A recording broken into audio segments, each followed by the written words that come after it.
Thinking about the fruit of evolution, I cannot believe that we're 9 weeks into this anime. Where has fall season really gone? I feel like I was just covering episode 1 with our Gorilla Love like just last week, and it's already been 9 weeks, nearly over 2 months already that we have been enjoying, laughing hysterically every single week to the fruit of evolution.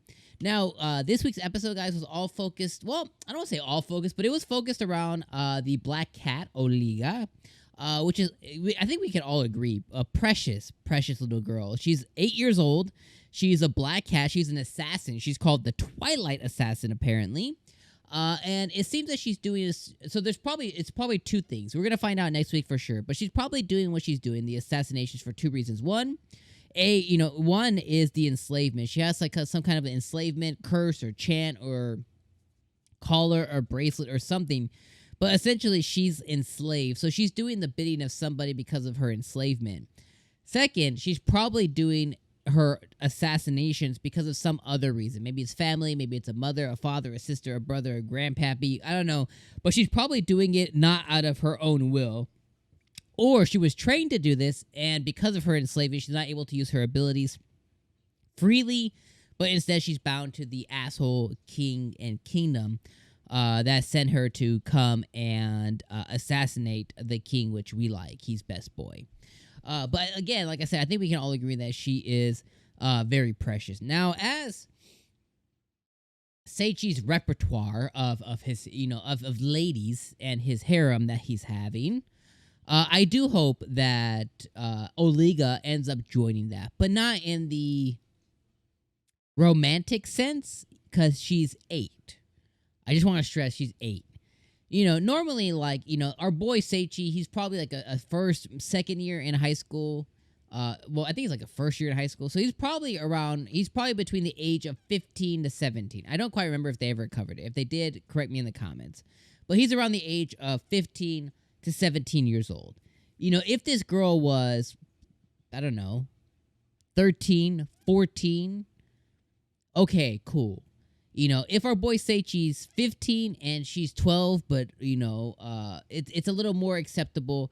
Anything below that, it's like, yo, that's like your little sister, like extreme little sister, not even like younger sister, like that's your little sister. So she's 8 years old. So I hope that Seichi takes her under his wing, but in the fact that she's precious, you know what I mean? Because she seems like she is. I really like her. She's really, really cute. So I'm really hoping that Seichi ends up saving her, because already he was hesitant in this episode when it came to giving her up to the Valkyries, and especially when he found out about the S&M crap. The S&M crap that they put in these episodes too is just so ridiculous.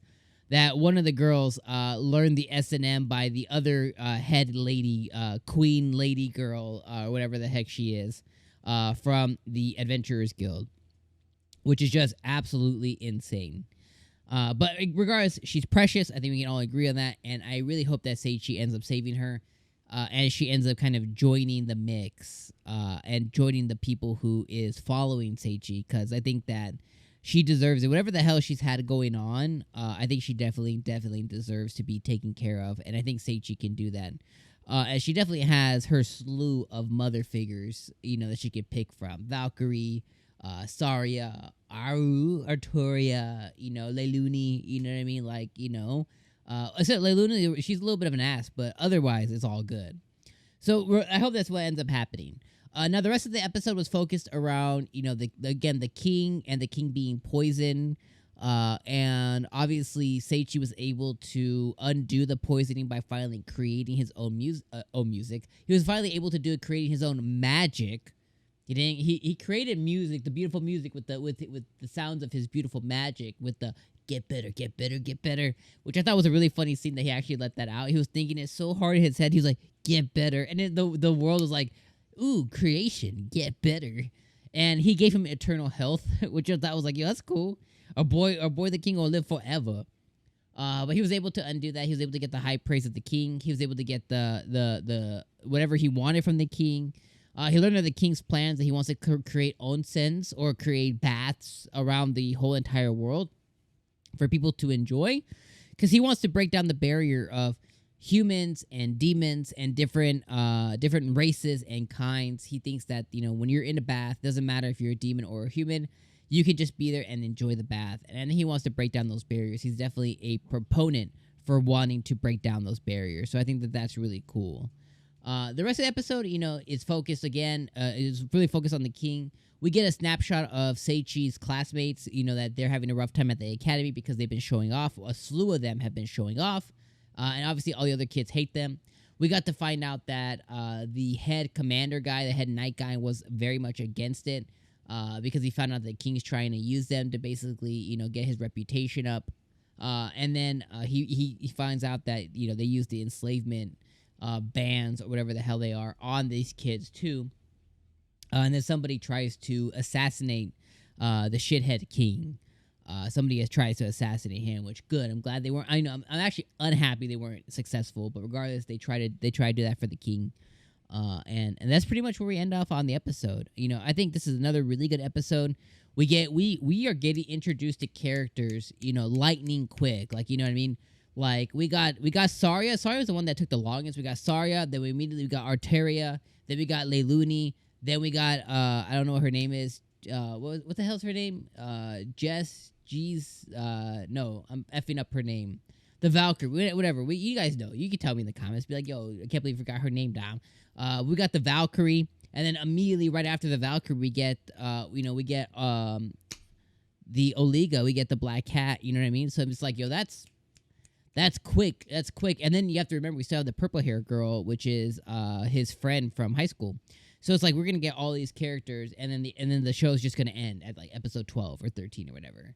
So, regardless, though, I laughed. I had a great time during the episode. I hope you guys did too. Let me know what all your thoughts are of the episode down below. Let me know what you guys are feeling about this anime so far. It is definitely one that you should watch, but watch with the mindset of it's crap. Just don't take anything serious because it's amazing. Well, just let me know your thoughts down in the comments below. If you guys missed our reaction, obviously go check that out. I definitely appreciate it if you guys did, if you haven't seen it already. And regardless, I'll see you guys next week for episode number 10. Don't love too many gorillas out there. Keep it clean. Peace out, guys.